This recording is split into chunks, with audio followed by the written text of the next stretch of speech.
IPL 2025 విజేత royal Challengers బెంగళూరుకు కొత్త చిక్కులు వచ్చి పడుతున్నాయి. 18 ఏళ్ల తర్వాత ఐపీఎల్ టైటిల్ సాధించడంతో హడావిడిగా విక్టరీ పెరేడ్ నిర్వహించి 11 మంది మృతికి కారణమైంది. తొక్కిసలాట ఘటనపై కబ్బన్ పార్క్ పోలీస్ స్టేషన్లో కేసు నమోదైంది. RCB event organization company, Karnataka రాష్ట్ర క్రికెట్ అసోసియేషన్లను నిందితులుగా చేర్చారు. ఈ ఘటనను కర్ణాటక ప్రభుత్వం సీరియస్ గా పరిగణించింది. ఇంతటి ఘోరం జరగడానికి కారణమేంటి అనే అంశాన్ని తేల్చేందుకు సిద్ధమైంది. దీంతో ఈ కేసు దర్యాప్తును సిఐడికి బదిలీ చేస్తున్నట్లు కర్ణాటక ప్రభుత్వం తెలిపింది. ఈ మేరకు కోర్టుకు ఇచ్చిన స్టేటస్ రిపోర్టులో ఈ విషయాన్ని ప్రభుత్వం వెల్లడించింది.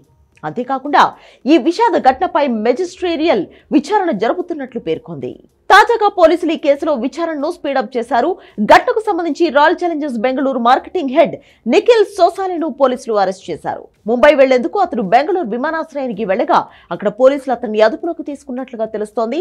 అంతేకాకుండా విజయోత్సవ ఈవెంట్ నిర్వాహకులైన DNA entertainment networks private limited కు చెందిన 3 సిబ్బంది కిరణ్, సుమంత్, సునీల్ మ్యాచ్లను కూడా పోలీసులు అదుపులోకి తీసుకున్నారు. కబ్బన్ పార్క్ పోలీస్ స్టేషన్లో వీరిని విచారిస్తున్నట్లు సమాచారం.